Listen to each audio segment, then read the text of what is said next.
അസ്സലാമു അലൈക്കും വറഹ്മത്തുള്ളാഹി വബറകാതുഹു. ബഹുമാനമുള്ള സഹോദരീ സഹോദരന്മാരെ, ത്യാഗത്തിൻ്റെ മഹത്തായ സ്മരണകൾ ഉണർത്തിക്കൊണ്ട് ഒരു ബലിപെരുന്നാൾ കൂടെ നമുക്ക് സമാഗതമാകുകയാണ്. നമ്മുടെ ജീവിതത്തിലേക്ക് വിരുന്നു വന്ന ഈ ബലിപെരുന്നാൾ അതിൻ്റെ പരിപൂർണ പ്രതിഫലം സ്വീകരിക്കുവാനുള്ള തൗഫീഖ് അല്ലാഹു നമുക്ക് നൽകുമാറാവട്ടെ.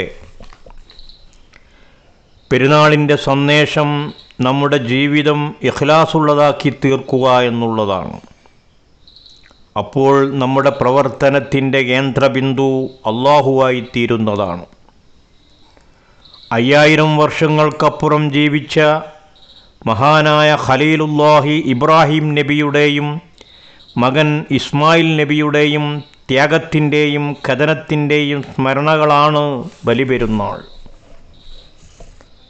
ഈ ബലിപെരുന്നാൾ നാം ആഘോഷിക്കുമ്പോൾ ലോകമേ, മനുഷ്യരെ കൺതുളർക്കുക. പച്ചമാംസത്തിൻ്റെ വെന്തുരുകുന്ന ഗന്ധം നമ്മുടെ ഉറക്കം കെടുത്തുന്നില്ലേ? ഒരു രാത്രി കൊണ്ട് അനാഥരാകുന്ന കുഞ്ഞുങ്ങളും ചിതറിത്തിറച്ച ഉമ്മയുടെ മൃതദേഹത്തിനരികെ പകച്ചു നിൽക്കുന്ന കുരുന്നുകളും എങ്ങനെയാണ് നമ്മുടെ കണ്ണിൽ നിന്ന് മായുക? നാദാ, ഒസ്സയിലെ മനുഷ്യമക്കൾക്ക് സമാധാനം നൽകണമേ, മരണപ്പെട്ടവർക്ക് ഷഹാദത്ത് നൽകണമേ, അവരെയും ഞങ്ങളെയും സുഖലോക സ്വർഗത്തിൽ അല്ലാഹുവേ ഒരുമിച്ച് കൂട്ടണേ.